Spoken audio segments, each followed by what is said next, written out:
This book right here. This book right here. Welcome everyone. Today I have a book for you that is so different than any book I think I have ever read. Bam! This is Bad Fat Black Girl by Sesali Bowen. It is a memoir, I call it / self-help book. And it is so eye-opening. This book will empower you as a female and especially as a black female.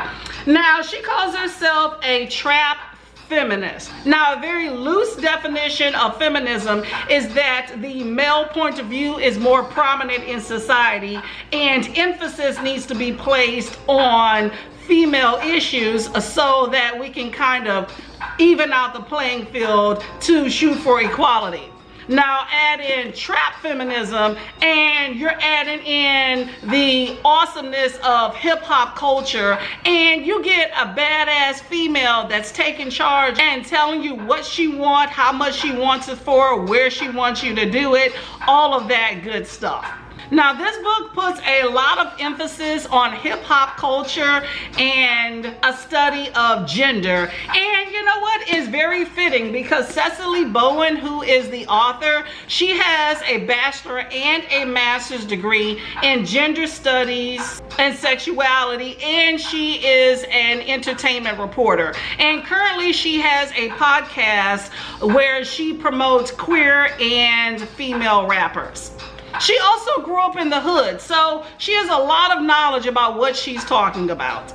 Now, this book is raw, it's gritty, it has a lot of cussing, it uses the N-word. Now, I'm not a big fan of the N-word, but I'm not necessarily offended by it. But if you are one of those individuals, then I suggest you bypass this book because she is not holding back. She has a lot of references to hip-hop rappers, including a lot of females. I will say most of the people that she discussed in this book, I had no idea who they were, much less their music. However, she has a very handy-dandy reference in the back where she tells you the artist's name, what their song is, and even what year that it was produced. So you can keep track and learn a whole lot. Now, it took me a while to get through this book because I slowed down my reading so I can absorb the concepts that she was talking about, because it is different than how I speak and how I grew up, and even some of the ideas that she was trying to impart. Now, while I don't necessarily agree with everything, I definitely felt in my bones many of the concepts and ideas behind what she was trying to say to empower females to get what they want out of life. She discusses so many topics in this book. She discusses racism, she discusses sexism, she discusses how beauty standards in the world are being set by white men, and fat black women do not fit the mold of the traditional beauty standards, black women in general, of course, as well, and how that can hinder them in being successful. How you have women that go underneath the knife, or the beauty industry in general is being shaped by certain beauty standards in order to achieve that. And many women are never able to achieve that. And it's one of the reasons why in the hip hop and the black community, you have so many non-traditional standards of beauty. You have the wigs, you have the nice long nails, you have the garish fashion, you have certain behaviors, and that is to create a different standard of beauty. And how the white community looks down upon black women for certain things, we have cultural appropriation going on where those different standards of beauty are being embraced. You have white women that are excelling at those. Kim Kardashian is a prime example of one of those women. She spoke about how men in this world downplay women but we also do it to ourselves, and that we'd be a much stronger force if we all stuck together. But overall, she said your homegirls are the ones you should be relying on and not men, because there's always conditions. One of the best things that she said in this book is that a black female's best ally is another black female. And as being someone that was raised with a black female and a black female community that held me down, I will agree. She also spoke of the privilege of having a supportive family, about having education, about having stability and money, because not everybody has that, and that can determine the difference of whether you succeed or not. There's a very fine line between the drug addict on the street and somebody that has a really good job in publishing. A lot of that may have to do with the privilege that you were afforded in life. She also covered the topic of sex work. And while I've never been a big fan of the sex work industry, she made me question my thought process on the legality and the moralness of that particular area. So a very educated woman. Like, I am very impressed by this author.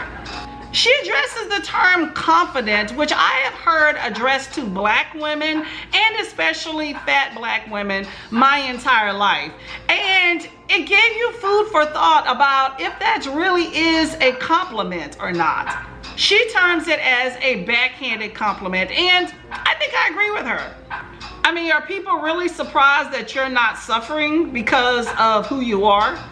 I will say that one of the biggest things that I got out of this book is the importance of setting standards and boundaries for people. Because if you make too many concessions for people, it definitely devalues you. And I have witnessed that firsthand. She spoke about how the sexuality of black women and girls actually villainizes us and make people look down upon us, whether we are aware of it or not. And she definitely hits the mark when it comes to toxic masculinity. And that may be a big reason why black women view it as very hard to get a quality man in their lives. I think that she just does an amazing job with using her personal experiences to capture the concepts that she is discussing. I really enjoyed this book. I think it would be a really great book club pick to kind of pick apart each and every chapter and each and every concept. However, I am fully aware that this book is definitely not for everybody. And the last thing that I'm going to say about this book is a quote that she stated.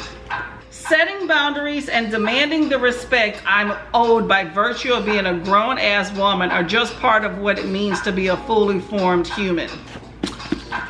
Facts. So, good book. I would love to hear from anyone that has read this book. Message me. Now, in my last video, I stated that I would shout out one of my fellow booktubers, and I have chosen Amy Harbert Pages. She has 69 subscribers. She reads fantasy and she reads graphic novels. She likes to use a lot of different graphics inside of her videos. I want to know, where do you get those graphics, by the way? So I'm going to link her channel below. Check her out, like and subscribe this video as well. And that is it for me, and I will see you in my next video, y'all. See y'all later.